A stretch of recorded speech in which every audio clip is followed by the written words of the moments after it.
भौतिक विज्ञान 346 BS ये संकेतांक है। 2023 का पेपर है ये। समय 3 घंटे 15 मिनट, पूर्णांक 70 है। आप लोग जानते हैं कि अगर इंटरमीडिएट फिजिक्स में अगर 80 नंबर से ज़्यादा नंबर लाना है तो आपको फिजिक्स की पूरी तरह से तैयारी होनी चाहिए। उसके साथ ही साथ आपको अनसॉल्व पेपर भी हल किया होना चाहिए। कम से कम 3 से लेकर के 5 अनसॉल्व पेपर आपको हल करना चाहिए। तो आइए आज हम लोग चलते हैं इंटरमीडिएट बोर्ड के पेपर हल करते हैं। ये जो पेपर आप देख रहे हैं ये भौतिक विज्ञान का है। उत्तर प्रदेश इंटरमीडिएट परीक्षा में 2023 का है। तो 2023 का हम लोग क्यों हल कर रहे हैं? क्योंकि 2023 के जो पेपर होते हैं उसमें के ज्यादातर क्वेश्चन 2025 में आने की संभावना होती है। खंड अ में पहला क्वेश्चन है, 1 का क नंबर, चांदी का परावैद्युतांक के होता है। ऑप्शन 1 नंबर के बराबर 0, ऑप्शन 2 के बराबर +1, ऑप्शन 3 के बराबर -1, ऑप्शन 4 के बराबर इनफाइनाइट यानी कि अनंत। तो आप लोग जानते हैं कि धातु का जो परावैद्युतांक होता है वो अनंत माना जाता है। तो इसका मतलब इसका ऑप्शन 4 नंबर सही होगा। इसके बाद नेक्स्ट क्वेश्चन है, NPN ट्रांजिस्टर को चित्र की भांति व्यवस्थित किया गया है। यह परिपथ है। ऑप्शन 1 उभयनिष्ठ आधार प्रवर्धक का, ऑप्शन 2 उभयनिष्ठ उत्सर्जक प्रवर्धक का, ऑप्शन 3 उभयनिष्ठ संग्राही प्रवर्धक का, ऑप्शन 4 इनमें से कोई नहीं। तो ये जो क्वेश्चन है इस क्वेश्चन पे स्टार लगा हुआ है। इसका मतलब ये जो क्वेश्चन है 2023 के पेपर में सिलेबस में था, लेकिन 2025 में सिलेबस से इस टॉपिक को हटा दिया गया, NPN ट्रांजिस्टर को। तो इस क्वेश्चन को नहीं पढ़ना, इसलिए इसको नहीं बता रहे हैं। तो आगे हम लोग दूसरे क्वेश्चन की तरफ चलते हैं। ग नंबर, पतले प्रिज्म के पदार्थ का अपवर्तनांक क्या होगा यदि उसके अपवर्तक कोण तथा विचलन कोण का मान समान हो? Option number 1 1.5, option number 2 2, option number 3 1.33, option number 4 0।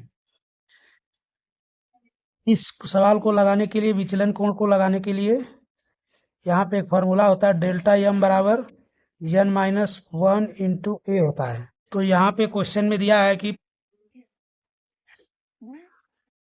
यदि उसके विचलन कोण का मान समान हो, अपवर्तक कोण और विचलन कोण का मान समान हो, तो ये विचलन कोण है डेल्टा m। डेल्टा m को a मान लेते हैं क्योंकि ये अपवर्तन कोण है, अपवर्तक कोण है। तो यहाँ पे हम लोग क्या करेंगे, डेल्टा m और a का मान दोनों समान है, तो a बराबर इतना कर देंगे, a से a कट जाएगा, तो यहाँ बचेगा 1 बचेगा, यहाँ पे 1 बचेगा, ये वाला -1 पक्षांतर करके इधर ले आएंगे तो +1 हो जाएगा, तो बराबर n हो जाएगा, तो n बराबर 2 आ जाएगा। तो यहाँ पे हल करेंगे तो n बराबर 2 आ जाएगा। तो इसका मतलब ऑप्शन नंबर आपका 2 सही है।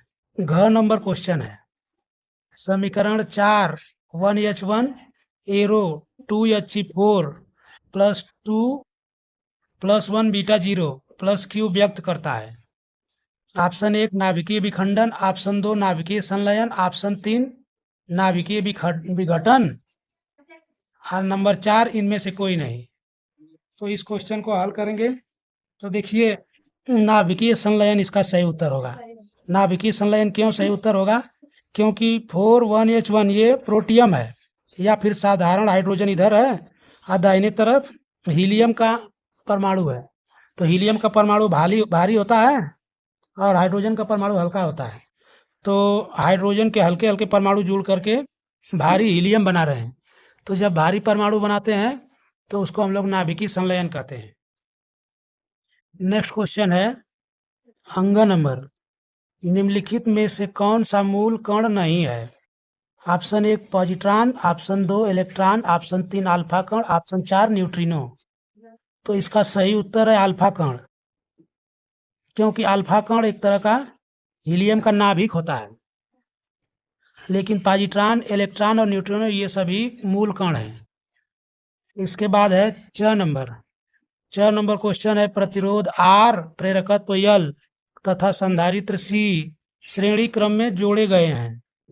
प्रत्यावर्ती धारा स्रोत की आवृत्ति n तथा अनुनादी आवृत्ति n है।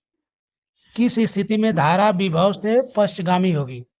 इधर V और I होते हैं, इधर V और I होते हैं,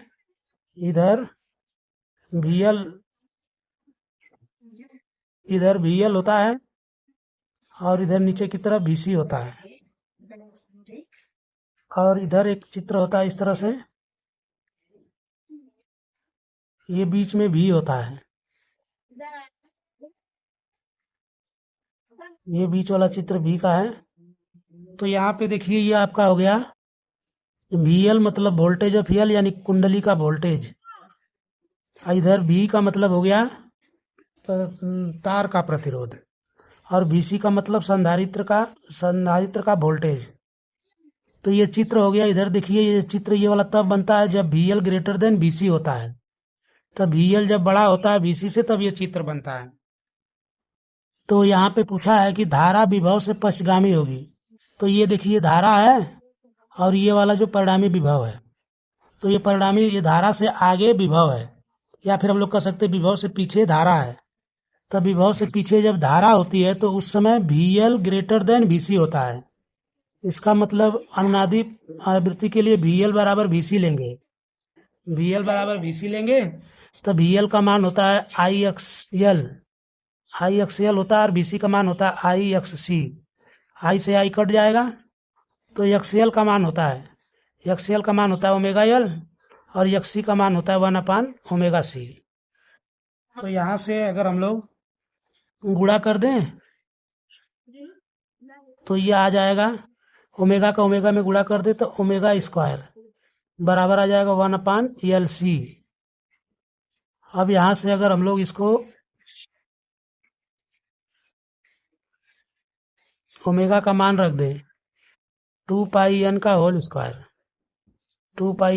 स्क्वायर तो बराबर हो जाएगा 1/LC।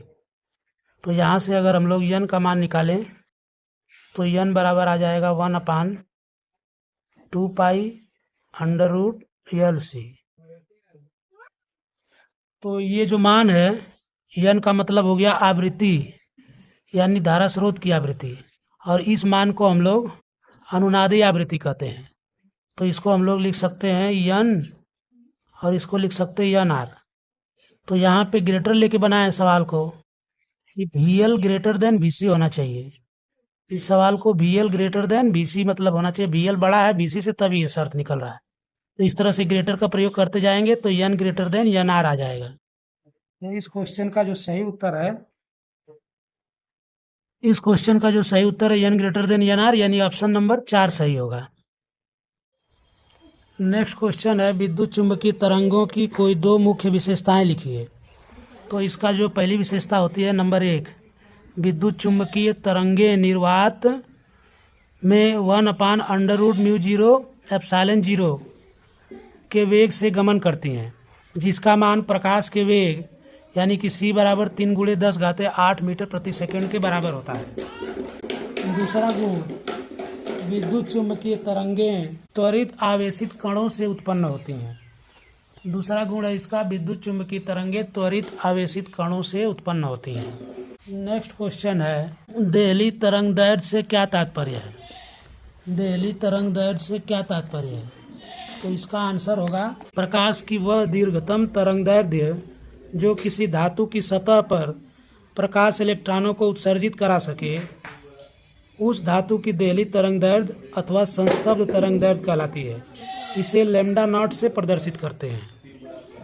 नेक्स्ट क्वेश्चन है ग नंबर, n बराबर 3/2 अपवर्तनांक वाले कांच के उत्तल लेंस को n बराबर 3/2 अपवर्तनांक वाले द्रव में डुबोने पर फोकस दूरी और प्रकृति पर क्या प्रभाव पड़ेगा?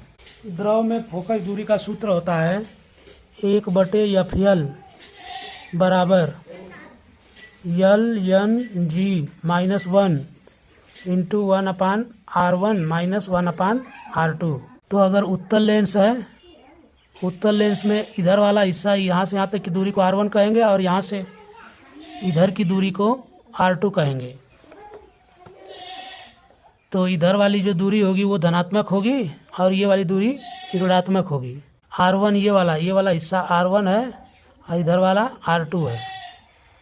तो इधर जो दूरी बाईं नापते हैं उसको ऋणात्मक लेते हैं और इधर जो नापते हैं उसको धनात्मक लेते हैं। तो यहाँ से R2 दाहिने नापा हुआ है तो इसको प्लस मिलेंगे, यहाँ प्लस लिख देंगे।